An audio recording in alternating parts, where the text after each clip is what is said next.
Hello everyone. आप सभी लोगों का एक बार फिर से स्वागत है अनअकैडमी के इस नीट यूजी क्वेस्ट प्लेटफॉर्म पे।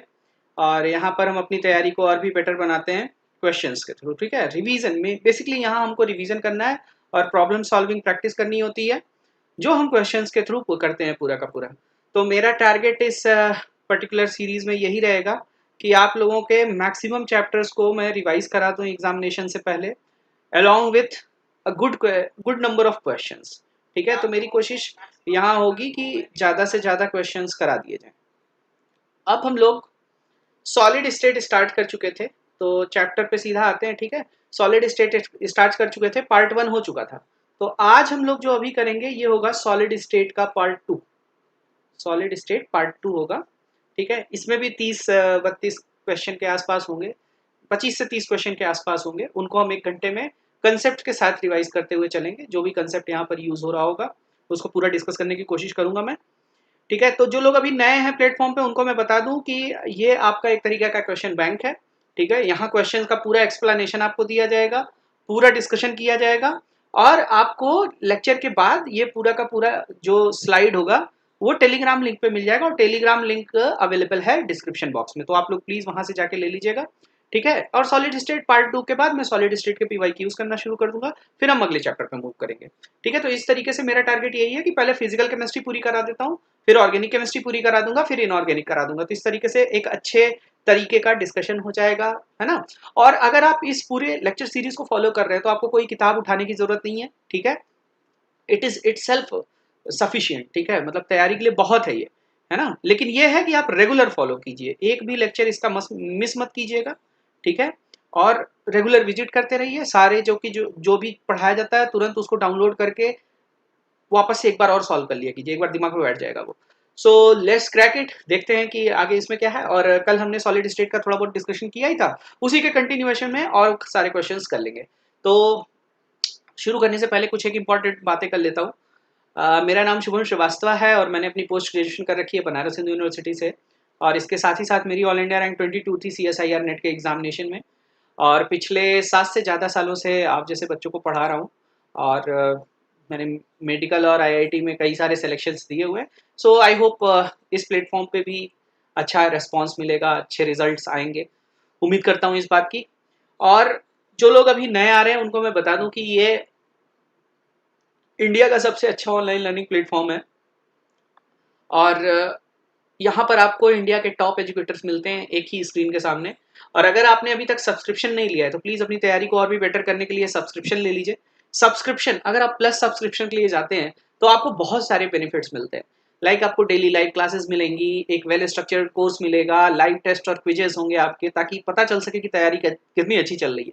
और अगर आपका कोई लेक्चर मिस हो जाता है तो you can go for the downloaded videos. ठीक है, सो यहाँ पर आपकी पढ़ाई बिल्कुल डिस्टर्ब नहीं होती है, घर बैठे बैठे सारी चीज़ें आपको मिल जाती हैं। तो प्लीज़ जिन लोगों ने प्लस सब्सक्रिप्शन नहीं लिया है वो लोग जाके प्लस सब्सक्रिप्शन ले लें। प्लस सब्सक्रिप्शन का आप प्राइस अगर देखिएगा तो कुछ खास नहीं है। आप देख सकते हैं 2 साल की और 1 साल की फीस क्या है, और उसमें भी 2 साल की फीस आपके लिए ज़्यादा फायदेमंद है। So please if you are serious towards your preparations तो go for the plus subscription. और प्लस सब्सक्रिप्शन में 2 साल के सब्सक्रिप्शन के लिए जरूर चाहिए। और उसमें मेरा कोड SHUBH यूज करना ना भूलिए, उससे आपको 10% डिस्काउंट मिलेगा। और ये जो हम लोग फ्री वीडियोस बना रहे हैं इस तरीके के और भी वीडियोस बनाने रहने का मौका मिलेगा।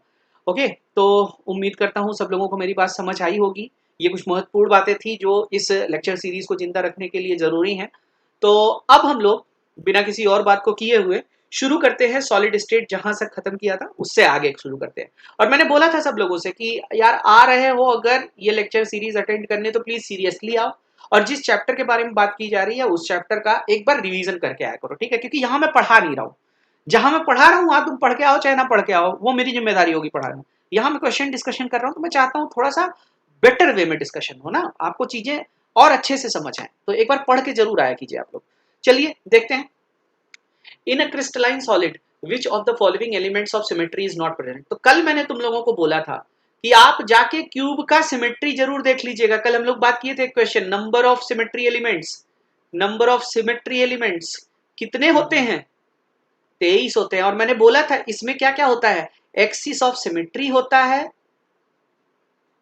प्लेन ऑफ सिमेट्री होता है, और पॉइंट ऑफ सिमेट्री होता है, या फिर इसी को कह लो क्या, सेंटर ऑफ सिमेट्री।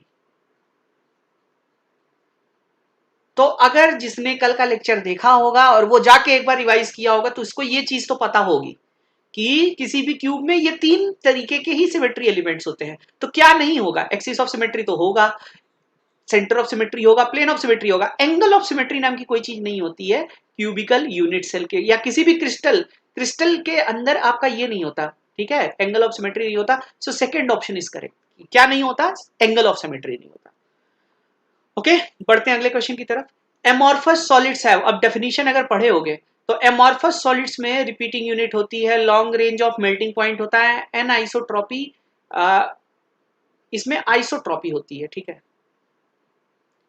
आइसोट्रॉपी होती है, तो ये यानी कि नहीं होती है। रिपीटिंग यूनिट्स प्रॉपर नहीं होती, ऑर्डरली अरेंजमेंट नहीं होता, long range of melting point होता है, ठीक है। क्रिस्टलाइंस में क्या होता है, क्रिस्टलाइन में शार्प मेल्टिंग पॉइंट होता है, शार्प मेल्टिंग पॉइंट होता है। और एमॉर्फस में क्या होता है, एमॉर्फस में रेंज ऑफ मेल्टिंग पॉइंट होता है। आप लैब में अगर कभी भी ये चीज परफॉर्म कर सकते हैं कि एमॉर्फस सॉलिड को ही ले लो टेस्ट ट्यूब में और उसको गर्म करो, तो वो मेल्ट ऐसे अचानक से नहीं होता है, थोड़ा सा मेल्ट होगा, थोड़ा सा उसमें सॉलिड रहेगा, धीरे धीरे वो मेल्ट हो रहा होगा, है ना। लेकिन अगर आप क्रिस्टल लेते हो तो अगर क्रिस्टल का मेल्टिंग पॉइंट अचीव हो गया तो उस मेल्टिंग पॉइंट आते ही सारा का सारा सॉलिड तुरंत किसमें कन्वर्ट हो जाता है, लिक्विड में कन्वर्ट हो जाता है। तो यानी कि इनके पास क्या होता है, long range of melting point होता है, ना कि शार्प मेल्टिंग पॉइंट होता है, ठीक है। अब यही क्रिस्टलाइन होता है, क्या होता है उसमें, शार्प मेल्टिंग पॉइंट होता है। बढ़ते हैं अगले क्वेश्चन की तरफ। कह रहा है कि the type of crystal system shown is, तो हमने कल क्रिस्टल सिस्टम की बात की थी और बोला था CTOH RMT, याद कर लीजिएगा। तो इसमें जो T होता है ये होता है A is equal to B is not equal to C, और अल्फा बीटा गामा बराबर होते हैं 90 डिग्री होते हैं। तो हमको ये जो दिख रहा है A और B बराबर है, ये दो चीजें बराबर हैं, तीसरा एज नहीं बराबर है, और सबके सब 90 डिग्री हैं। सो जब ये होगा तो ये टी होगा, और ये वाले टी को हम क्या बोलते हैं, टी वाले को टेट्रागोनल बोलते हैं, ठीक है, टेट्रागोनल। तो यानी कि the given crystal system is a tetragonal crystal system. ये पढ़ लीजिएगा पूरा, 7 क्रिस्टल सिस्टम होते हैं, ठीक है। देखो एक पे इसी में एक चीज और बता दूं, क्रिस्टल सिस्टम्स कितने होते हैं, क्रिस्टल सिस्टम 7 होते हैं, ठीक है।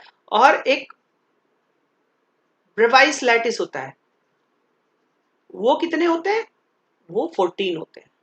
समझ आई बात, ये चीज याद रखिएगा कि कितने ब्रेवाइस लैटिस हैं, ब्रेवाइस लैटिस 14 है, और आपके क्रिस्टल सिस्टम्स कितने हैं, टोटल 7 है, ठीक है। और 7 क्या है, वो CTOH RMT, cubic, tetragonal, orthorhombic, hexagonal, rhombohedral, monoclinic and triclinic, ठीक है। तो ये सारी चीजों का ध्यान रखिएगा।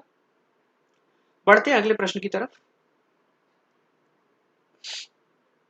अगला क्वेश्चन है कि in a unit cell atoms A, B, C and D are present at the corners, ये कॉर्नर पे है, ये फेस सेंटर पे है, ये बॉडी सेंटर पे है, एंड D क्या है, A सेंटर पे specifically. The total number of atoms present per unit cell, तो भाई A जो है कॉर्नर्स पे है, और कॉर्नर्स कितने होते हैं, 8 होते हैं। कंट्रीब्यूशन कितना होता है, 1/8 होता है, तो इसका कंट्रीब्यूशन कितना आ जाएगा, 1/8 इंटू 8, 1 का कंट्रीब्यूशन होगा। बी क्या है, बी तुम्हारा फेस सेंटर है, फेस सेंटर कितने होंगे, जितने फेसेस होंगे, फेसेस कितने होते हैं, 6 होते हैं, और हर फेस का कंट्रीब्यूशन कितना होता है, हाफ होता है। तो टोटल कितना आ जाएगा, 1/2 इंटू 6 यानी कि 3 आ जाएगा। सी, सी कहां पर है, बॉडी सेंटर पे है, बॉडी सेंटर कितना होता है, 1 होता है, उसका कंट्रीब्यूशन कितना होता है, 1 होता है, तो यानी कि सी का कंट्रीब्यूशन कितना आ जाएगा, 1 आ जाएगा। डी क्या है, डी तुम्हारा एज सेंटर है, एज सेंटर कितने होंगे, जितने एज होंगे, 12 होते हैं, एक का कंट्रीब्यूशन कितना आता है, 1/4, तो टोटल कितना हो जाएगा, 12 इंटू 1/4 यानी कि 3।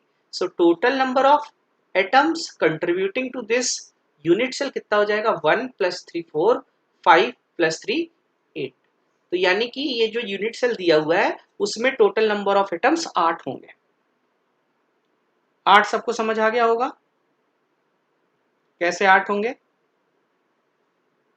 ओके, बढ़ते हैं अगले क्वेश्चन की तरफ। ये कह रहा है कि in a unit cell atoms A, B, C, D are present at half of the total corners, all face center, body center and 1/3 of the edge center respectively। बस वही वाला है, थोड़ा सा चेंज हो गया। A होते 8 हैं टोटल, यहाँ टोटल लिखूंगा, यहाँ ऑक्युपाइड लिखूंगा। तो टोटल कितने होते हैं? 8 होते हैं, ऑक्युपाइड 4 है। कंट्रीब्यूशन कितने का आता है? 1/8 का आता है। तो यानी कि ये हो गए 1/8 इंटू 4। ए का कंट्रीब्यूशन कितना हो गया? 1/8 इंटू 4 यानी कि 1/2। बी टोटल, बी क्या है? Face centre. फेस सेंटर कितने होते हैं? 6 होते हैं। और यहाँ ऑक्युपाइड सारे के सारे, कंट्रीब्यूशन कितना है? हाफ है। सो बी कितना हो जाएगा? 1/2 इंटू 6 यानी कि 3 हो जाएगा। सी क्या है?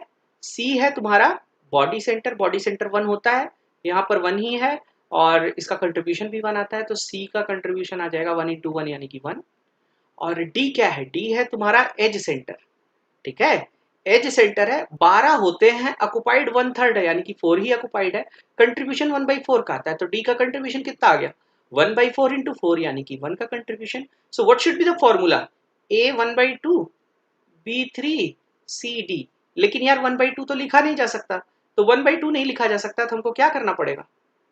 हमको क्या करना पड़ेगा? हमको मल्टीप्लाई करना पड़ेगा इसको। ठीक है, तो जब हम मल्टीप्लाई करेंगे तो ये आ जाएगा A B 6 C2 D2, A B 6 C2 D2 यानी कि fourth option will be the correct. बढ़ते हैं अगले क्वेश्चन की तरफ। In a unit cell atoms A B C D are present at corner, face center, body center and end center. If atom touching one of the plane passing through two diagonally opposite ends edges are removed, then the formula of the compound is। अब ये पिछले question जैसा नहीं रह गया, थोड़ा सा इस क्वेश्चन में चेंज आया है, तो ध्यान रखिएगा। अब क्या कह रहा है कि बिफोर रिमूवल, बिफोर रिमूवल वाला क्या सीन है? ए है, बी है, सी है और डी है। ठीक है, ए कहां पर है? कॉर्नर्स पे है। कॉर्नर्स पे है यार, सीधा सीधा मैं लिख रहा हूं, अब 1 का कंट्रीब्यूशन होगा। बी कहां पर है? बी कहां पर है? फेस सेंटर्स पे है, तो कितना हो जाएगा? 1/2 इंटू 6 यानी कि 3 का कंट्रीब्यूशन होगा। सी कहां पर है? बॉडी सेंटर यानी कि 1 इंटू 1 यानी कि 1 का कंट्रीब्यूशन होगा। और डी कहां पर है? एजेस पे है यानी कि 12 इंटू 1/4 यानी कि 3 का कंट्रीब्यूशन होगा।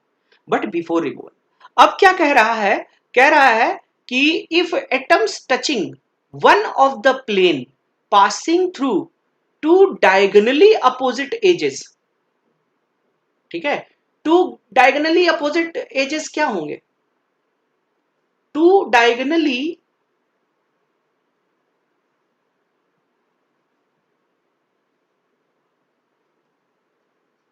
अपोजिट एजेस को अगर तुम मिक्स करो तो जो टू डायगोनली अपोजिट फेसेस हैं वो देखो किसको किसको टच करते हुए जा रहे हैं?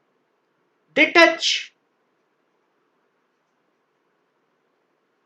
Touch two face centre, one body centre and two edge centre, है ना? And four corners. इतनी चीजों को टच करेगा। यू कैन इमेजिन, देखो ये क्यूब है, ये क्यूब है, दिस इज द क्यूब।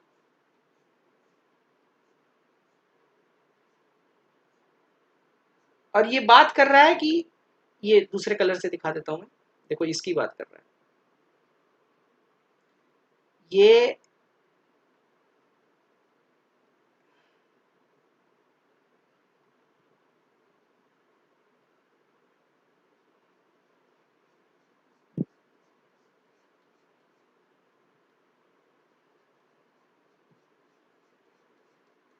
अगर आप इमेजिन कीजिए किसको किसको टच कर रहा है, ये वाले कॉर्नर को देखो टच कर रहा है और ये वाले कॉर्नर को टच कर रहा है, तो दो को निकालोगे, ये वाले फेस सेंटर को और ये वाले फेस सेंटर को, दो फेस सेंटर को टच कर रहा है, बॉडी सेंटर को टच कर रहा है और एज सेंटर को टच कर रहा है। तो मैंने क्या किया है, दो एज सेंटर, चार कॉर्नर, एक बॉडी सेंटर और दो फेस सेंटर, ये निकाल दो। तो आफ्टर रिमूवल कंट्रीब्यूशन क्या आ जाएगा? आफ्टर रिमूवल अगर हम देखें तो what will be the contribution? ए तुम्हारा कॉर्नर एटम है, पहले 8 थे अब 4 ही रह जाएंगे। तो यानी कि 1/2 का कंट्रीब्यूशन रहेगा। बी क्या है, फेस सेंटर है। फेस सेंटर पहले 6 थे, अब कितने रह गए, 6 में से 2 घटा दो 4 रह गए, कंट्रीब्यूशन कितने का 1/2 यानी कि 2 टोटल कंट्रीब्यूशन आएगा। सी क्या है, सी बॉडी सेंटर है, बॉडी सेंटर अब बचा ही नहीं तो इसका कोई कंट्रीब्यूशन नहीं आएगा। और डी पहले कितने थे, पहले 12 थे, तुम कितने हटा दो, 2 हटा दो तो 10 बचेंगे, तो 10 इंटू 1/4 कितना आ जाएगा, 5/2 आ जाएगा। So the new formula will be A1/2 B2 C0 D5/2, यानी कि C लिखो ही मत, जीरो कंट्रीब्यूशन है, 2 से मल्टीप्लाई कर दो तो क्या आ जाएगा AB4D5 यानी कि fourth option will be the correct. मेरे ख्याल से सबको समझ आया होगा, सभी लोगों को आ रहा है समझ में कैसे हुआ ये, कैसे मैंने इन एटम्स को हटाया, कैसे जो है इस फॉर्मूले को मैंने डिराइव किया, ये फॉर्मूला AB5D5 क्यों आया, ये सबको समझ आ गया। ओके, अभी तक हम खाली कंट्रीब्यूशन की बात कर रहे थे, अब हम लोग रिमूव करके भी बात कर रहे हैं, थोड़ा और क्रिटिकली एनालाइज कर रहे थे। देखो कह रहा है in a CsCl structure if edge length is 6 then the distance between one CS atom and one chloride atom is. तो CsCl का स्ट्रक्चर अगर हम देखें तो ये अगर हमारा यूनिट सेल है, if this is the unit cell,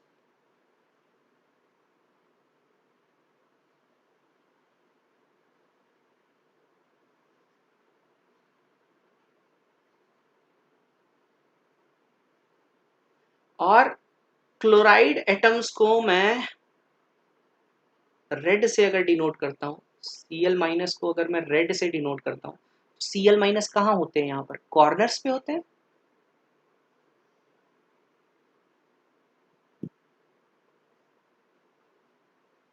अभी कहीं और अगर जरूरत पड़ेगी CsCl की तो हम इसी फिगर को रिफर करेंगे, ठीक है। ये कॉर्नर्स पे होते हैं, और जो तुम्हारा CS आयन है, ठीक है, सीजियम आयन है, सीजियम आयन को इस कलर से बना लेते हैं CS+, वो होता है बॉडी सेंटर पे, ठीक है। तो ये जो बॉडी सेंटर होता है, जिसको ना याद हो उसको मैं बता दूं, ये इन कॉर्नर एटम्स को, कॉर्नर के क्लोराइड आयंस को क्या कर रहा होता है, टच कर रहा होता है।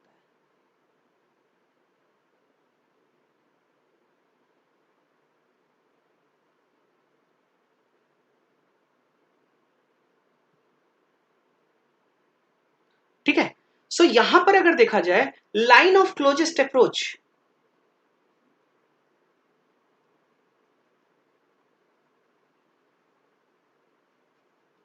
Line of closest approach is body diagonal,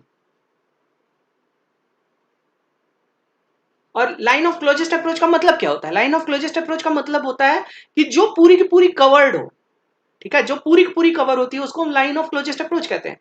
तो बॉडी डायगोनल होगी कितनी यार, √3a होगी, और बॉडी डायगोनल पे अगर देखो तो ये पूरा डायमीटर आ रहा है, इसका रेडियस और इसका रेडियस, तो यानी कि इसको हम 2r प्लस 2r माइनस लिख सकते हैं, और इंटर आयनिक डिस्टेंस का मतलब r plus plus r minus होता है।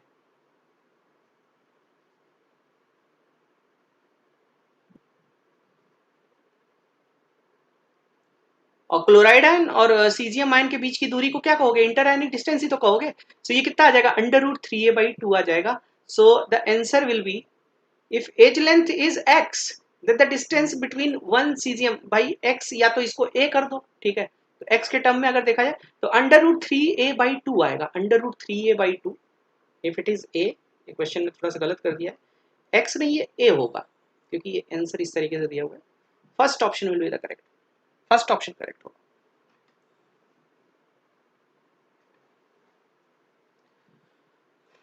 Let's move to the next question. कह रहा है कि the correct statement about CCP, CCP माने क्या है, FCC, structure is packing fracture इतना और ये इतना, कोऑर्डिनेशन नंबर इतना, unit cell is a face centred AB type packing. तो यार देखो जब इसका डेरिवेशन करते हैं तो पैकिंग फ्रैक्शन, पैकिंग फ्रैक्शन, ठीक है,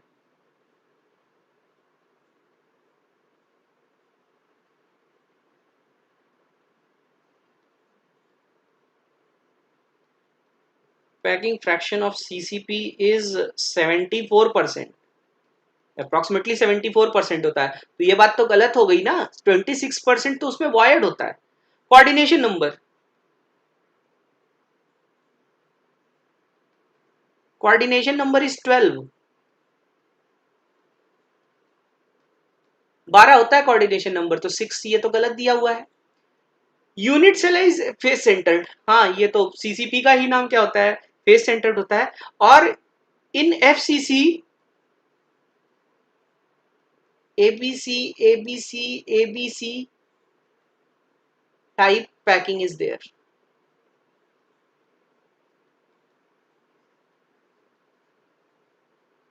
तो लगे हाथ अपनी ये चीजें रिवाइज भी हो गई, यानी कि ये ऑप्शन गलत हो गया, थर्ड ऑप्शन यहाँ पर करेक्ट होगा। साथ ही साथ ये तीन इंफॉर्मेशन हमको मिल गई।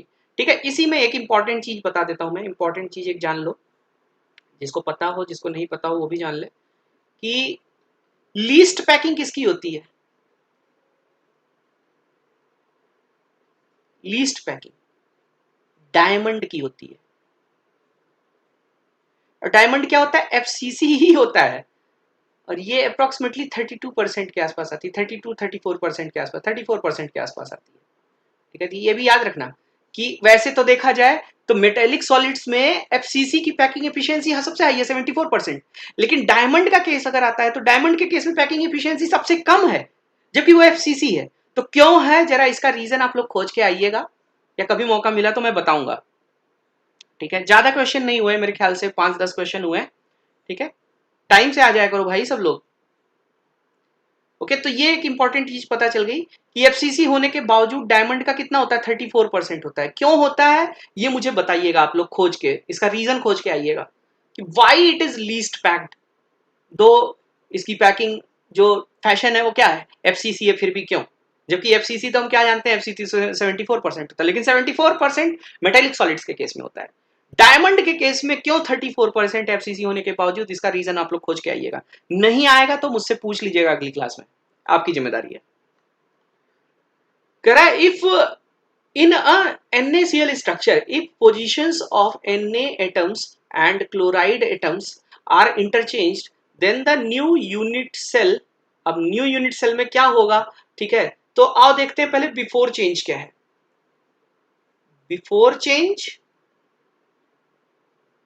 और इधर मैं बनाऊंगा आफ्टर चेंज। तो चलो पहले दोनों तरफ यूनिट सेल बना लेते हैं।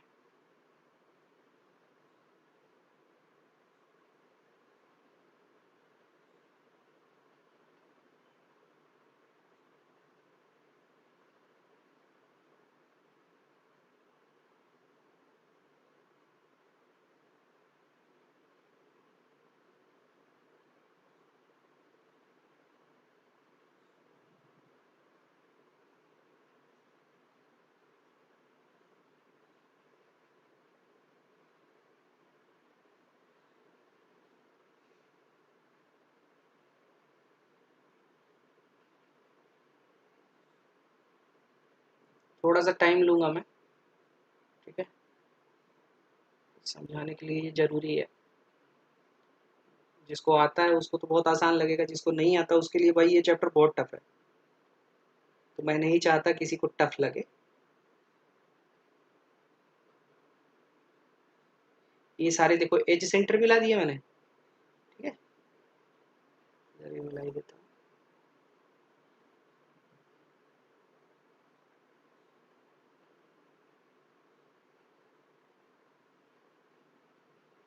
आज शाम को मेरी क्लास है 7 बजे, ठीक है, तो सभी लोग सोल्यूशन वाली क्लास में जरूर रहिएगा, जितने भी लोग हैं। ठीक है, वहाँ मैं कोशिश करूँगा कि थोड़ा थ्योरी पोर्शन पे ज़्यादा इम्फेसाइज करूँ वहाँ।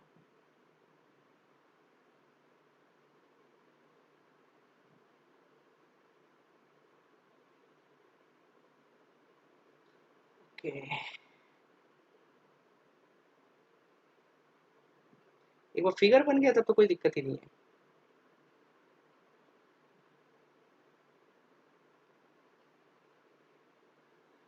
हाँ,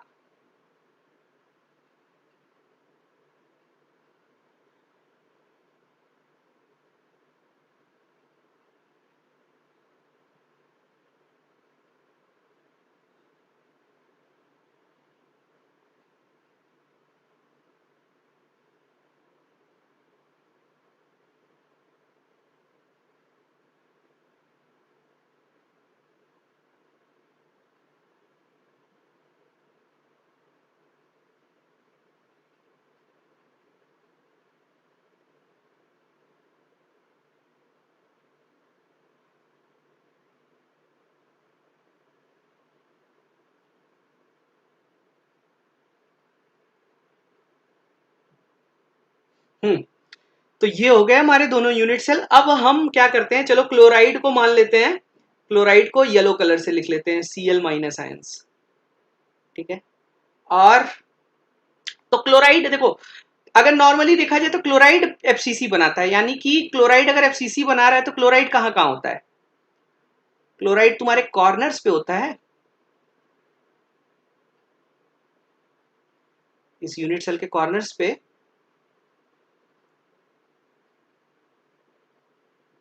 ठीक है, कॉर्नर्स पे होता है और फेस सेंटर्स पे होता है।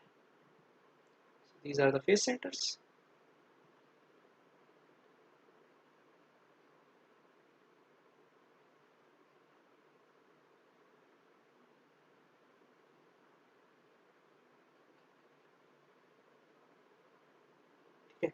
नॉर्मल में, नॉर्मल NaCl में अगर देखा जाए तो आप रख तो कहीं भी सकते हो, लेकिन FCC हमेशा एनायन बनाता है, यूनिट सेल जो बनाता है एनायन बनाता है।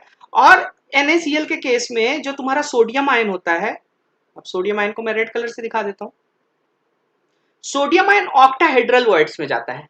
और किसी भी FCC अरेंजमेंट में ऑक्टाहेड्रल वॉइड्स कहां होते हैं, बॉडी सेंटर पे होते हैं और एज सेंटर्स पे होते हैं।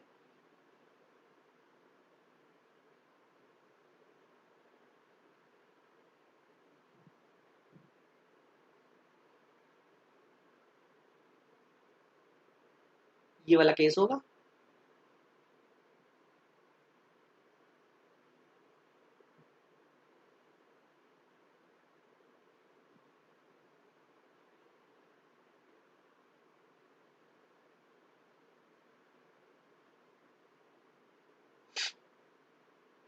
ठीक है, सो दिस इज नॉर्मल। अब क्या कह रहा है, आप एक्सचेंज कर दीजिए, इनकी पोजीशंस को एक्सचेंज कर दीजिए, मतलब अब सोडियम आयन क्या कर रहा है, ये बनाएगा, लैटिस बनाएगा। तो यानी कि सोडियम आयन अपनी पोजीशन अब एज सेंटर और बॉडी सेंटर से उठा के कहां रख लेगा, कॉर्नर्स पे और फेस सेंटर्स पे, कॉर्नर्स पे और फेस सेंटर्स पे। और देखते ही देखते तुम्हारा जो क्लोराइड आयन है वो कहां आ जाएगा, वो जहां पर सोडियम पहले था उसकी जगह आ जाएगा। सोडियम कहां था, इन प्लेसेस पे था, एज सेंटर्स और, तो अभी अगर आगे रिफर करने की जरूरत पड़ी फिगर को तो हम इसी फिगर को रिफर कर लेंगे, इसीलिए मैंने थोड़ा टाइम दिया इसको ना।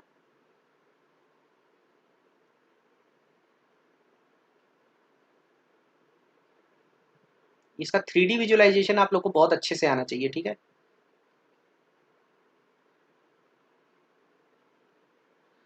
ओके भाई, तो ये होगा आपका आफ्टर इस इंटरचेंज। तो अब क्या हुआ देखो, बिफोर चेंज, बिफोर चेंज क्या चीजें थी, बिफोर चेंज हमारे सामने क्या सीन चल रहा था, Na atoms are present at body centre, तो बॉडी सेंटर पे तो बिफोर प्रेजेंट है ना Na एटम्स, है ना। तो new unit Cl ions present at the face centre, नहीं भाई, नहीं प्रेजेंट है। Na atoms is present in the tetrahedral, Cl atoms present in octahedral voids. So after change, chloride ions कहां आ जा रहे हैं, क्लोराइड आयंस आ जा रहे हैं तुम्हारे बॉडी सेंटर और एज सेंटर पे। और body centre and edge centre, body centre and edge centre are octahedral void in FCC। तो यानी कि ये कहां है, ऑक्टाहेड्रल वर्ड्स में आ गए। सो अपना फोर्थ ऑप्शन करेक्ट हो जाएगा, फोर्थ ऑप्शन करेक्ट होगा, ठीक है। बढ़ते हैं आगे क्वेश्चन की तरफ। A metal can be crystallise in both FCC and BCC, है ना, FCC and both FCC and BCC, whose edge lengths are 2 picometer and 4 picometer respectively, then the ratio of density is of, so in case of BCC, in case of BCC Z is equal to 2, in case of FCC Z is equal to 4। Z क्या होता है, number of atoms per unit cell, तो BCC में 2 आता है, FCC में 4 आता है। तो यहाँ एज लेंथ दे रखी है कितनी, 2 पिकोमीटर, और यहाँ एज लेंथ कितनी दे रखी है, 4 पिकोमीटर दे रखी है। सब्सटेंस क्या है, सेम है, तो मोलर मास अगर यहाँ पर x है सो मोलर मास यहाँ भी x होगा। ओके, तो अब देखो रो इज इक्वल टू क्या होता है, rho is equal to Zm upon Na cube, density का ये फॉर्मूला होता है, ठीक है। So rho one by rho two क्या आ जाएगा, rho one rho BCC by rho FCC,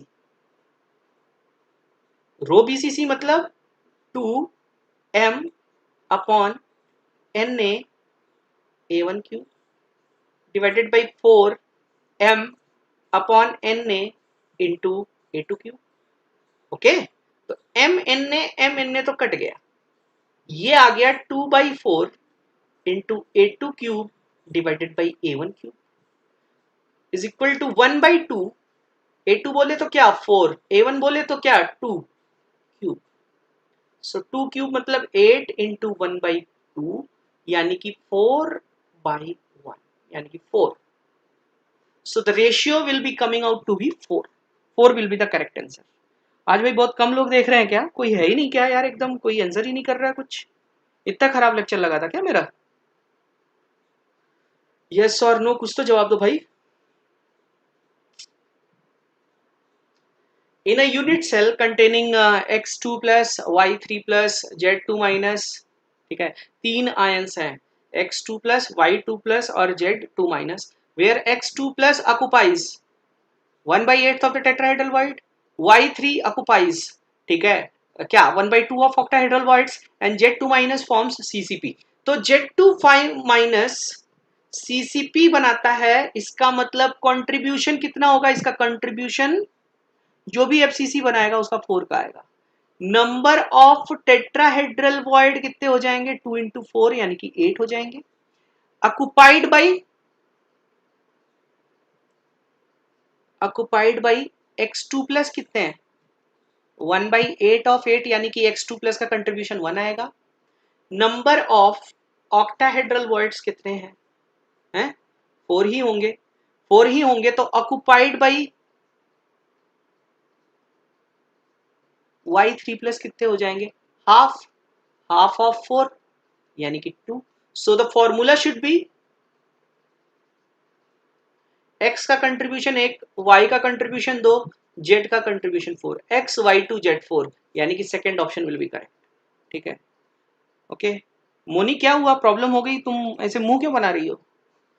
क्या हुआ? कुछ समझ नहीं आया क्या? चलिए आगे चलते हैं। कह रहा है कि in a CCB type structure if half of the face centred atoms are removed, ठीक है, then percentage void in unit cell is approximately, ठीक है, if half of the face centers are removed,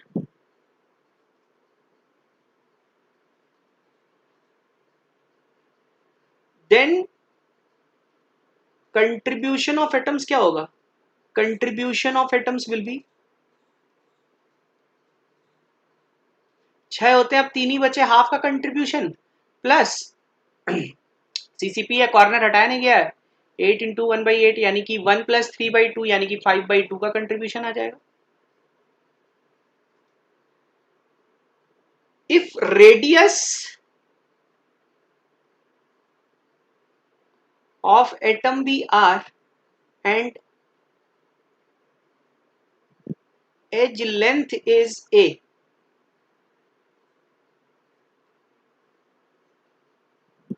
then for FCC, FCC के लिए क्या relation होता है भाई? R is equal to A/2√2 होता है। ओके, इसलिए total volume of unit cell बराबर A क्यूब हो जाएगा, और वॉल्यूम ऑक्युपाइड बाई एटम्स क्या हो जाएगा? 5/2 एटम्स हैं, एक एटम का होता है 4/3 पाई आर क्यूब, ये हो जाएगा।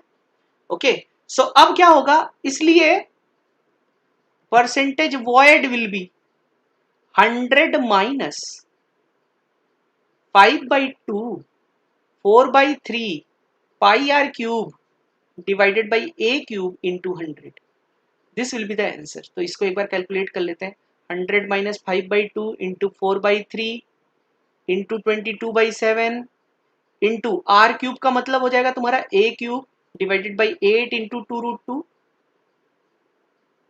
ए क्यूब इंटू 100। इसको जरा कैलकुलेट करो, एक बार कैलकुलेट करो कितना आ रहा है। 100 माइनस एक बार कैलकुलेट कर लेते हैं। ये है 20 हो जाएगा, 20 into 22 into 100 divided by 2 divided by 3 divided by 7 divided by 60 divided by 1.4.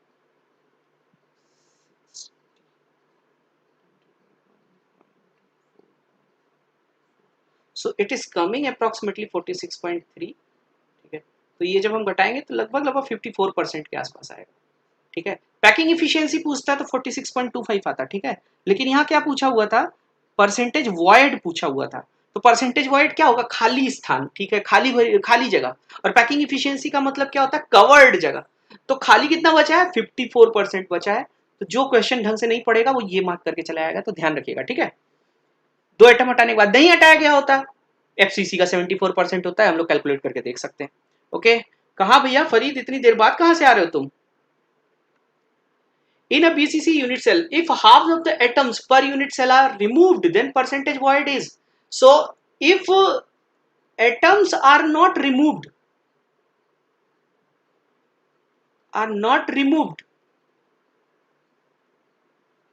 packing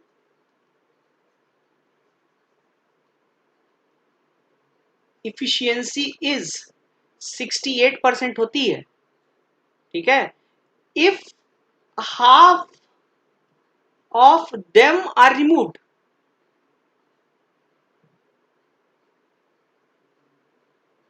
packing efficiency will be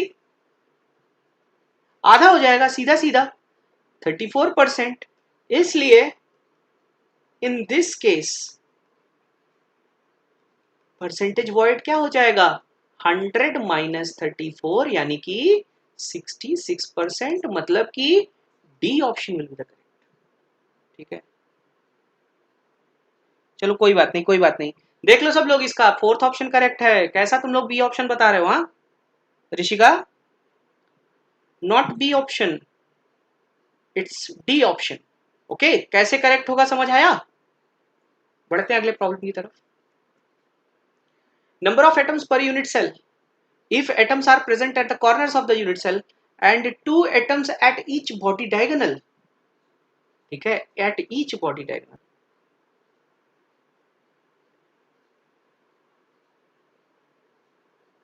पता नहीं, चलो कोई बात नहीं, एक बार जब अभी सब हो जाएगा तब देख लेना, है ना। और एक बार वो पीडीएफ डाउनलोड करके देख लेना, हो सकता है सवाल कर ही ले जाओ, कोई दिक्कत नहीं होगी।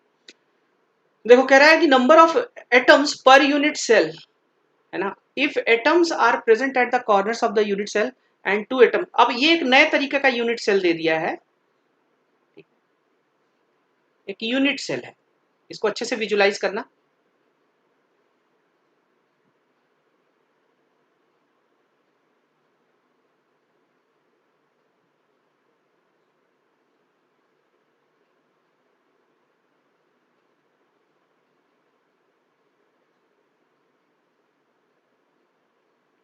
ठीक है, this is unit cell.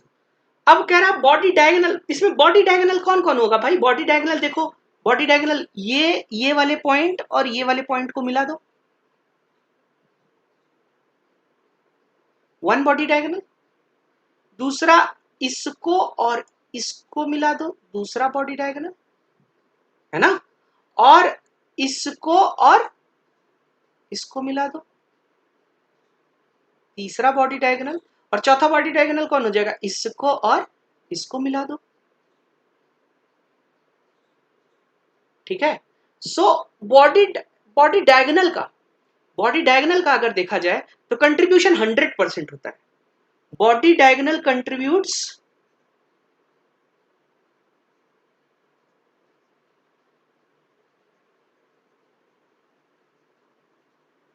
100% to the unit cell. देख सकते हो तुम लोग, पूरा बॉडी इसके अंदर ही है ना। तो कह रहा है कि if atoms are present at the corners, so atoms are present at the corners, atoms at corner का क्या हो जाएगा कंट्रीब्यूशन, 8 इंटू 1/8, ये तो 1 ही रहेगा। ठीक है, और एटम्स ऑन या एट बॉडी डायगोनल। तो कितने बॉडी डायगोनल है? 1 2 3 4, और हर बॉडी डायगोनल पे कितना है? 2 है, 8। तो टोटल कंट्रीब्यूशन कितना आ गया? टोटल आ गया 8 + 1 यानी कि 9 आ गया। तो 9 का मतलब फर्स्ट ऑप्शन करेक्ट हो जाएगा। बिल्कुल समझ आया ना? क्लियर हो सब लोग यहाँ तक? बढ़ते हैं अगले क्वेश्चन की तरफ। Number of unit cell in 10 gram of NaCl। ठीक है, number of unit cells in 10 gram of NaCl। तो आओ देखते हैं भैया। 1 यूनिट सेल, 1 यूनिट सेल बराबर 4 formula units of 1 unit cell बराबर 4 formula units of NaCl। Mass of 1 formula unit, तो 58.5 ग्राम पर मोल होता है। ठीक है, so 58.5 divided by 1.67 into 10 to the power -24। एक सेकंड, सॉरी, ये मैं क्या लिख दिया? तो ये देखो, ये जो मास होता है 58.5, ये 1 मोल का मास होता है। 1 मोल में कितने होते हैं? 6.022 इंटू 10 टू द पावर 23। तो यानी कि ये 6 इंटू 10 टू द पावर 23 से डिवाइड कर दो, इतने ग्राम आएगा। This is mass of 1 formula unit. इसलिए मास ऑफ 1 यूनिट सेल क्या आ जाएगा? 4 into 58.5 divided by 6 into 10 to the power 23 gram. इसलिए नंबर ऑफ यूनिट सेल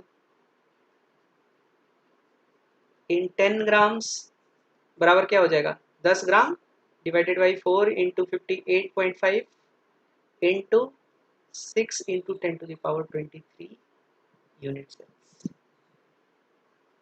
तो कितना आ गया?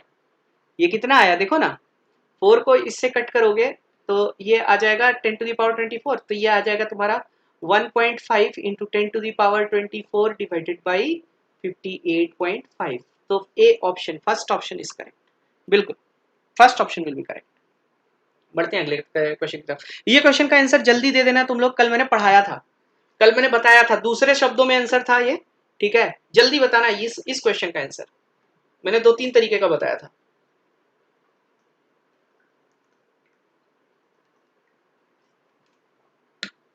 इसका आंसर दीजिए आप लोग जल्दी से। What will be the answer of this question? तुरंत आ जाना चाहिए। बिल्कुल बिल्कुल, मैंने क्या बताया था कि some of the molecular solids upon heating produces small amount of electricity. So जो हीट से इलेक्ट्रिसिटी प्रोड्यूस करे, हीट का मतलब पायरो, तो उसको पायरो इलेक्ट्रिक बोलते हैं। वही अगर मैकेनिकल स्ट्रेस से, प्रेशर से, है ना, उससे करे तो उसको क्या बोलते हैं? पीजो इलेक्ट्रिक बोलते हैं। सो यहाँ क्या आंसर होगा? सेकेंड ऑप्शन होगा आशीष, सेकेंड ऑप्शन होगा। ठीक है, पीजो इलेक्ट्रिक का मतलब होता है जो मैकेनिकल से, मैकेनिकल वर्क से इलेक्ट्रिसिटी प्रोड्यूस करे। बढ़ते हैं आगे। Second nearest number of in CSCl solid, second coordination number पूछ रहा है, क्या होगा? CSCl में कितना होगा? ये वाला कल हम इस तरीके का कुछ बताए थे। देखो अभी यहाँ पे हमने फिगर बनाया भी था, उसी फिगर से कर लेंगे इसको। CSCl का सेकेंड कोऑर्डिनेशन नंबर पूछ रहा है। तो CSCl का स्ट्रक्चर कहीं तो बनाया था मैंने, ये देखो CSCl है। फर्स्ट कोऑर्डिनेशन नंबर, कोई नोटिफिकेशन आया था? देखते हैं, पहले क्वेश्चन देख लेते हैं। तो देखो second, first coordination number CSCl में जो फर्स्ट कोऑर्डिनेशन नंबर है वो तो 8 है, उसमें तो कोई दिक्कत ही नहीं है। और सेकंड कोऑर्डिनेशन नंबर का मतलब क्या होता है? सेकंड कोऑर्डिनेशन का मतलब इसका जो सेकंड नियरेस्ट नेबर हो। तो सेकंड नियरेस्ट नेबर कौन हो जाएगा? सेकंड नियरेस्ट नेबर होगा जो यहां बगल में दूसरा वाला यूनिट सेल है, उसके बॉडी सेंटर पे जो एटम रखा हुआ है वो है ये वाला बॉडी सेंटर, इधर ये वाला बॉडी सेंटर, ये वाला बॉडी सेंटर, इधर वाला बॉडी सेंटर, इधर वाला बॉडी सेंटर, ऊपर वाला बॉडी सेंटर। ये सेकंड नियरेस्ट नेबर है इस CS प्लस आयन के। ठीक है, तो कितने हो गए वो सेकंड नियरेस्ट नेबर, एक दो, जितने जितने तुम्हारे जितने ये फेस से जुड़े हुए यूनिट सेल्स हैं, और वो कितने 6 हैं। So the second coordination number in case of CSCl, CSCl के केस में जो सेकंड कोऑर्डिनेशन नंबर आएगा, फर्स्ट कोऑर्डिनेशन नंबर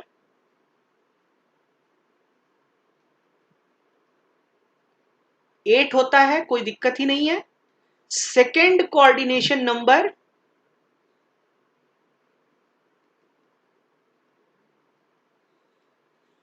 कितना होता है, 6 होता है। तो यहां 6 आंसर हो जाएगा। इसी में लगे हाथ एक और क्वेश्चन में दे रहा हूं, थर्ड कोऑर्डिनेशन नंबर क्या होगा, what will be the third coordination number in case of CSCl, ये मुझे बताइएगा आप लोग आंसर में, ठीक है, बाद में कभी बताइएगा। थर्ड कोऑर्डिनेशन नंबर क्या होगा, थर्ड नियरेस्ट नेबर क्या होगा किसी CSCl सॉलिड के अंदर। चलो ठीक है, आगे बढ़ते हैं। ठीक है, तो ये जानते हो तुम लोग, मेडिकल लेवल पे अगर देखा जाए तो फर्स्ट कोऑर्डिनेशन नंबर तो बहुत बेसिक हो जाता है, सेकंड कोऑर्डिनेशन नंबर का प्रैक्टिस जरूर कर लिया करो, सिंपल क्यूबिक में भी और FCC में भी और BCC में भी, इनमें सेकंड कोऑर्डिनेशन नंबर जरूर एक बार देख लेना अच्छे से, है ना। जैसे CSCl का तो मैंने बता दिया, तो CSCl का जो होगा वही BCC का होगा। एक बार FCC का सेकंड कोऑर्डिनेशन नंबर और सिंपल क्यूबिक का सेकंड कोऑर्डिनेशन नंबर देख लेना, और जो पूछा हूं थर्ड कोऑर्डिनेशन नंबर CSCl का क्या होगा ये भी बता देना। हाँ, फर्स्ट मतलब हम सेंट्रल एटम के जब कुछ नहीं बोला जा रहा है ना, तो आप सेंट्रल जो कैटायन है उसके रिस्पेक्ट में बताया कीजिए। बढ़ते हैं आगे। In a calcium fluoride structure, in a calcium fluoride structure the coordination number of cation and anion is respectively. तो यार कैल्शियम फ्लोराइड है, ठीक है, CaF2, ओके। तो CaF2 का स्ट्रक्चर होता क्या है, CaF2 जिसने पढ़ा होगा वो बड़े आराम से कर लेगा, ठीक है। ये अलग से स्ट्रक्चर होता है। In this case calcium 2 plus ions form CCP and all the F minus ions are present in tetrahedral void। तो भैया जो CCP बनाएगा, आप एक बार मैं ये लैटिस बना दे रहा हूं, आप देख लो, जो चीज टेट्राहेड्रल वॉइड में प्रेजेंट है उसका तो कोऑर्डिनेशन नंबर 4 होगा ही होगा, ठीक है। तो फ्लोराइड का यहाँ पे 4 है coordination number, no problem. Calcium का जो कोऑर्डिनेशन नंबर होगा वो कितना होगा वो मैं दिखा देता हूं एक बार तुम लोगों को।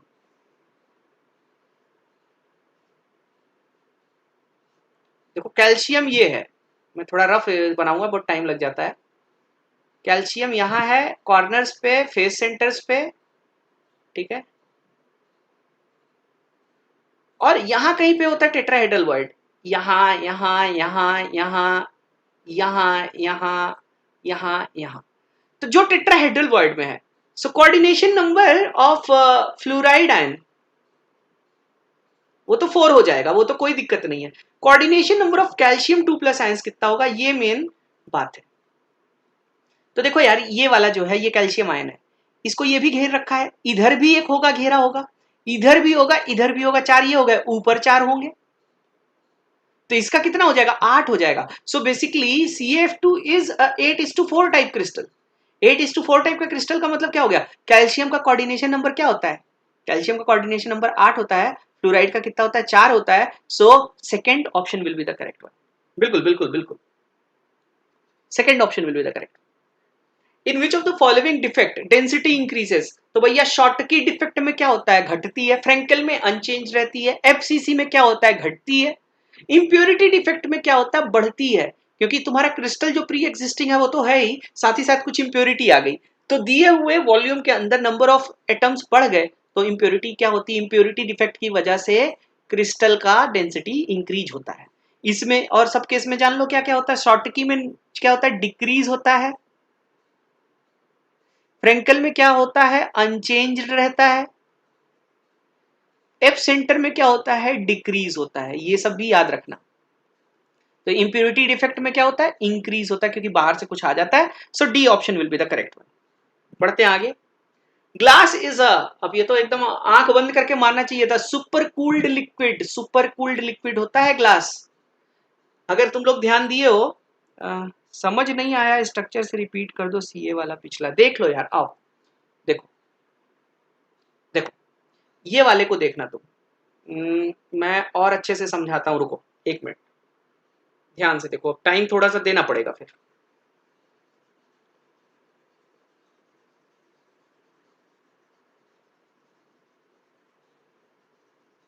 देखो पहले यूनिट सेल बना लेता हूँ।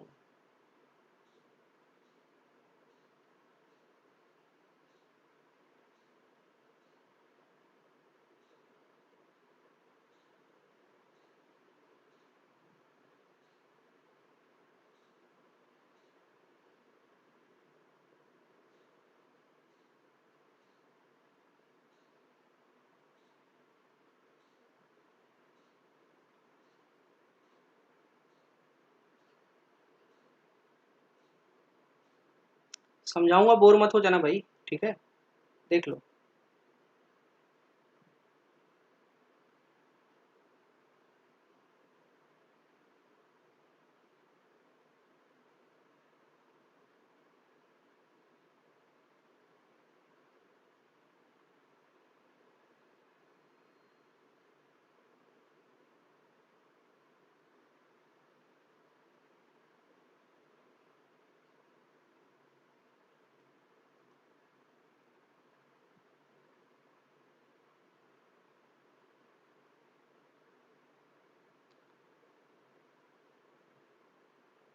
देखो जो टेट्राहेड्रल होता है ना, ये जो स्मॉल क्यूब तुमको दिख रहा है, अगर मैं यहाँ स्मॉल क्यूब एक बनाऊं, ये बड़े क्यूब को मैंने स्मॉल क्यूब्स में तोड़ दिया है, तो तुमको ये जो स्मॉल क्यूब दिख रहा है ना, ये वाला, इसका सेंटर जो होता है, इसका सेंटर ही तुम्हारे टेट्राहेड्रल वॉइड की पोजीशन बताता है। तो अब देखो, जैसे फ्लोराइड है, फ्लोराइड टेट्राहेड्रल वॉइड में है, तो फ्लोराइड अगर टेट्राहेड्रल वॉइड में है, सो कैल्शियम कहाँ कहाँ पर है, कैल्शियम कहाँ कहाँ पर है, फ्लोराइड को मैं इससे दिखा रहा हूं, कैल्शियम को मैं रेड से दिखा देता हूं। तो कैल्शियम कहाँ कहाँ है, कैल्शियम एफसीसी बना रहा है, यहां है देखो, कैल्शियम एफसीसी बना रहा है, तो यहां होगा, इस फेस सेंटर पे होगा, इस फेस सेंटर पे होगा, और इस फेस सेंटर पे होगा। अरे ये सॉरी सॉरी सॉरी, इस फेस सेंटर पे नहीं होगा, ओहो,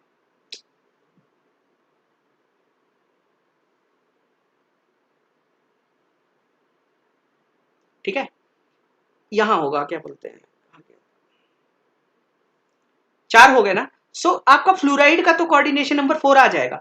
अब अगर हमको इसका कोऑर्डिनेशन नंबर देखना है, इस कैल्शियम का, तो अब ये बताओ, कैल्शियम को ये वाला क्यूब है, इसी तरीके से एक क्यूब इधर होगा, इसके सेंटर में होगा, एक क्यूब इधर होगा, इसके सेंटर में भी होगा, एक क्यूब ये होगा, इसके सेंटर, 4 ये हो गए, और 4 ये नीचे भी इसी तरीके से होंगे, तो 4 फ्लोराइड यहां हो गए, ठीक है, 4 और 4 नीचे, तो कैल्शियम का कितना हो जाएगा, 8 हो जाएगा ना कोऑर्डिनेशन नंबर। अब मेरे ख्याल से समझ आ गया होगा, बढ़ते हैं आगे। देखो, the packing efficiency of the 2D square, ध्यान रखना ये 2D है, तो जब 2D होता है तो हम एरिया की बात करते हैं, ना कि वॉल्यूम की, ठीक है, तो यहां हम यूरिया के एरिया के टर्म्स में बात करेंगे। अब देखो पैकिंग इफिशियंसी की बात कर रहा है, तो packing efficiency, packing efficiency, packing efficiency in case of 2D unit cell क्या होगा, area occupied by atom, okay, divided by total area into 100, percentage ऐसे आएगा। सो भैया ये रेडियस हम आर मान लेते हैं, ये एज लेंथ ए मान लेते हैं, तो रिलेशन क्या आ गया, ए इज इक्वल टू 2r है, टोटल एरिया कितना है, स्क्वायर है, टोटल एरिया कितना है, ए स्क्वायर है ना, नंबर ऑफ एटम्स कितने हो गए देखो, 1/4 1/4 1/4 1/4, ठीक है, सो टोटल एटम्स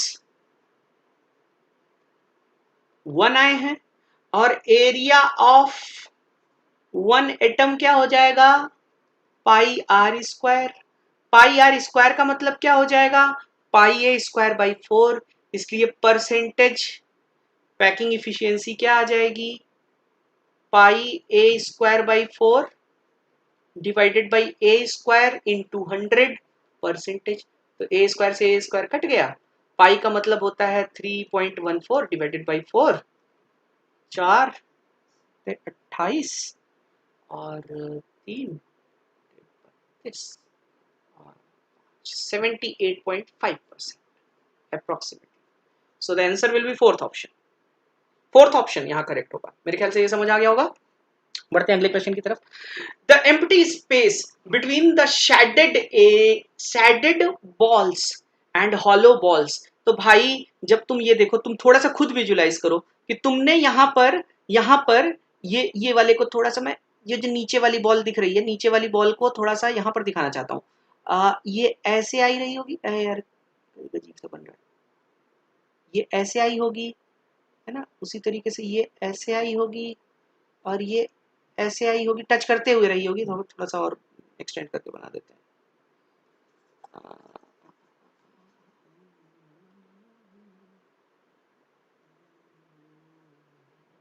देखो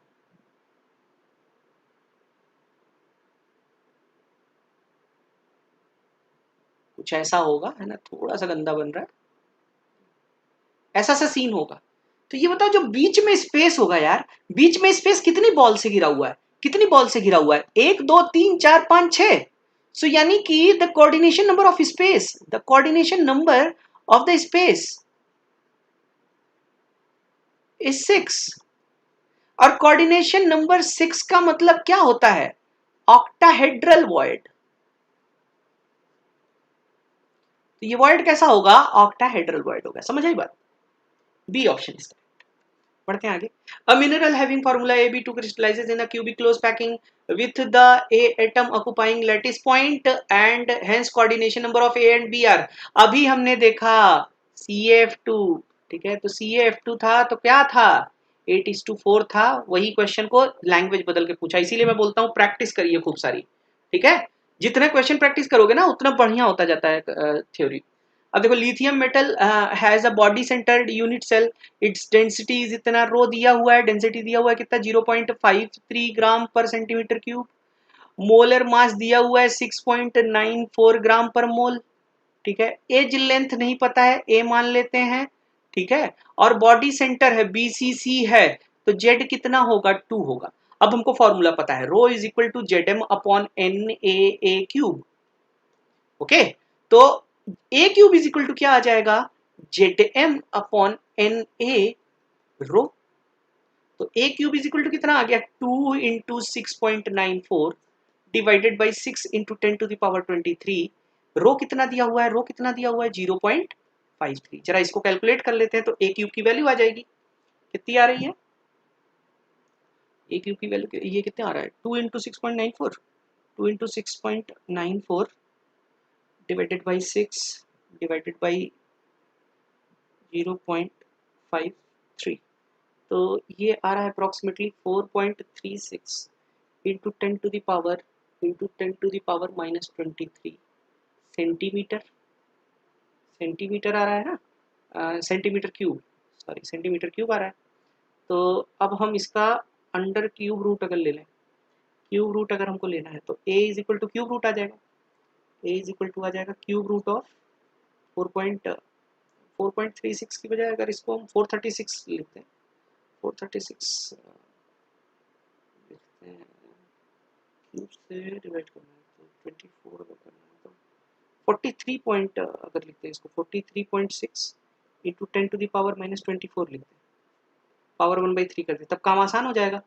तो 10 टू द पावर -8 हो जाएगा, और 43.6 का एक बार क्यूब रूट निकाल लेते हैं। 43.6 का पावर 1/3,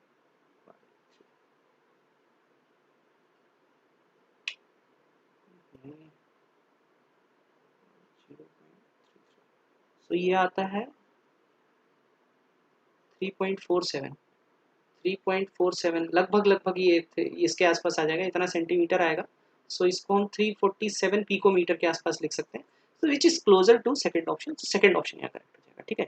एज लेंथ कितनी आएगी, 347 के आसपास आएगी, तो 351 करेक्ट ऑप्शन यहाँ दिख रहा है, ठीक है।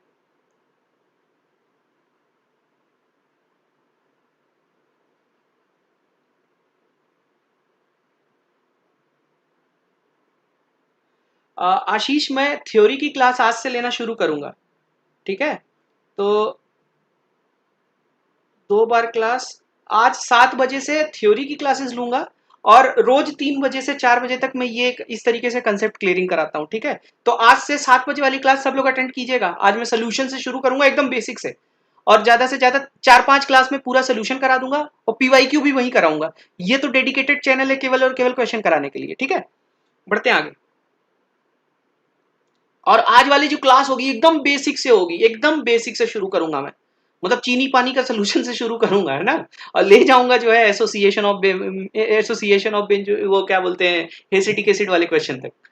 चलते हैं आगे। For the tetrahedral coordination the ratio, कल हम बताए थे, सब लोग पढ़ लेना, है ना, कि टेट्राहेड्रल के लिए क्या होता है, ये होता है। तो आंसर एकदम आंख बंद करके मार देना है, ठीक है। ऑर्गेनिक केमिस्ट्री कब कराएंगे यार, फिजिकल खत्म हो जाने दो, मैं पूरा केमिस्ट्री कराऊंगा, मेरा भी मन है पूरा केमिस्ट्री कराने का, है ना। द रेडियस ऑफ सोडियम इतना, क्लोराइड इतना, तो रेडियस रेशियो निकाल लो। आर प्लस दिया हुआ है 95, आर माइनस दिया हुआ है कितना 181, तो जरा रेडियस रेशियो निकालना कितना आएगा, r 95 divided by 181, so it is coming approximately 0.5 के अराउंड आएगा। 0.5 बिलोंग करता है 0.414 से 0.732 वाली रेंज में, और अगर इस रेंज में कोई बिलोंग करता है इसका मतलब हुआ कोऑर्डिनेशन नंबर 6, सिंपल सी बात है। सो कोऑर्डिनेशन नंबर इज 6, ठीक है। Coordination number 6 second option correct होगा, सेकंड ऑप्शन करेक्ट होगा आशीष, ठीक है। रेडियस रेशियो रूल देखिए ना, 0.414 से 0.732 यानी कि कोऑर्डिनेशन नंबर 6, ठीक है। तो यहाँ हमने निकाला, तो मैंने कैलकुलेट भी नहीं किया क्योंकि 95 डिवाइडेड बाई 181 है, कुछ ना कुछ आएगा 0.5 के अराउंड ही आएगा ना, 0.41 तो नहीं आएगा या 0.7 तो नहीं आएगा, तो बीच में ही कुछ आ रहा है, तो वो आएगा तुम्हारा कोऑर्डिनेशन नंबर 6, यानी कि ऑक्टाहेड्रल वॉइड के अंदर सोडियम आयन प्रेजेंट है। पहले वाली देख लेना। ओके भाई, तो अभी वाला पार्ट यहीं पर खत्म करते हैं, ठीक है। तो अगला हमारा जो पार्ट होगा वो सॉलिड स्टेट का पी बाई क्यू होगा, solid state P by Q कल होगा 3 बजे और आज शाम 7 बजे की क्लास में, टुडे ये है टुमारो, ये कल की क्लास है। टुडे 7 PM ऑनवर्ड्स हम लोग स्टार्ट करेंगे सॉल्यूशंस एंड कॉलिगेटिव प्रॉपर्टीज, और आज का जो हमारा टॉपिक होगा वो बेसिक इंट्रोडक्शन होगा, बेसिक इंट्रोडक्शन, और जो कंसंट्रेशन टर्म्स होते हैं, कंसंट्रेशन टर्म्स, इन पे बात करूंगा मैं डिटेल में, ठीक है। तो 7 बजे मिलते हैं हम लोग सॉल्यूशंस की क्लास में, कल 3 बजे मिलते हैं सॉलिड स्टेट के क्वेश्चन आंसर डिस्कशन में, ओके। तो ये सब लोग, अगर आप लोगों को वीडियो अच्छा लगा है तो प्लीज इसको लाइक कर दीजिएगा और ज्यादा से ज्यादा मात्रा में शेयर कर दीजिएगा, और अगर आप लोगों ने अभी तक ये प्लस सब्सक्रिप्शन नहीं लिया तो प्लीज मेरा कोड यूज करके, जो कि है SHUBH, ये जरूर ले लीजिए, सो दैट ये जो मैं लेक्चर सीरीज दे रहा हूँ ये कंटिन्यू हो सके, ठीक है। क्योंकि अगर ये चीज नहीं कंटिन्यू होती है तो उसमें कुछ ना कुछ रीजन ये हो सकता है कि ये कोड शेयर हो नहीं पाया, ओके। तो प्लीज इसको ज्यादा से ज्यादा आप लोग शेयर कीजिए, और ये जो मैं आज पढ़ाया हूँ, हर क्लास में जो पढ़ाता हूँ उसका PDF आपको मेरे टेलीग्राम लिंक पे मिल जाएगा, और टेलीग्राम लिंक आपको डिस्क्रिप्शन बॉक्स में दी हुई है। सो प्लीज टेलीग्राम डिस्क्रिप्शन में जाके आप लोग वो अरे क्या बोलते हैं, डिस्क्रिप्शन में जाके टेलीग्राम लिंक ज्वाइन कर लो और वहां से सारे PDF अवेल कर लो, और साथ ही साथ जो लोग नए आए हुए हैं वो लोग प्लीज जो फीडबैक फॉर्म दिया हुआ है डिस्क्रिप्शन में उसको भी भर दीजिए, ठीक है। और जितना ज्यादा से ज्यादा, अगर तुम्हें वीडियो अच्छा लग रहा है, अगर लग रहा है कि मैं तुम्हारी हेल्प कर पा रहा हूँ क्वेश्चन सॉल्विंग में, सो प्लीज कमेंट्स कर दिया करो, अच्छे कमेंट्स कर दिया करो, और वीडियोस को शेयर कर दिया करो, थोड़ा सा टाइम लगेगा बस, ठीक है। तो ये सीरीज ऐसे ही चलती रहेगी, वरना अगर नहीं करिएगा तो फिर ये मेरे कंट्रोल में नहीं है, ठीक है। It's I am not the deciding factor कि कितने लेक्चर होंगे कितने नहीं होंगे, जब तक मुझे कहा जाएगा मैं करूंगा, और ये तभी तक कहा जाएगा जब तक रिव्यूज अच्छे आएंगे। तो प्लीज आप लोग रिव्यू अगर अच्छा कर सकते हैं तो रिव्यू मेरे अच्छे कर दीजिए, इस कोड को यूज कर लीजिए, ठीक है। सो मिलते हैं 7 बजे सोल्यूशन की क्लास में, और 3 बजे मिलते हैं हम लोग सॉलिड स्टेट की क्लास में। और मेरी बात का ध्यान रखना कि you are preparing for medical examination, ठीक है। तो जो भी थ्योरी पढ़ाई जाती है उसके एप्लीकेशन पार्ट पे ज्यादा से ज्यादा फोकस किया करो, क्वेश्चंस पे ज्यादा से ज्यादा फोकस किया करो, क्लैरिटी ज्यादा आएगी। 100 घंटे एक ही कंसेप्ट को बार बार रिवाइज करने से अच्छा है कि 50 घंटे उस क्वेश्चन के थ्योरी को 2 घंटे पढ़ के 48 घंटे क्वेश्चन कर लिए जाए।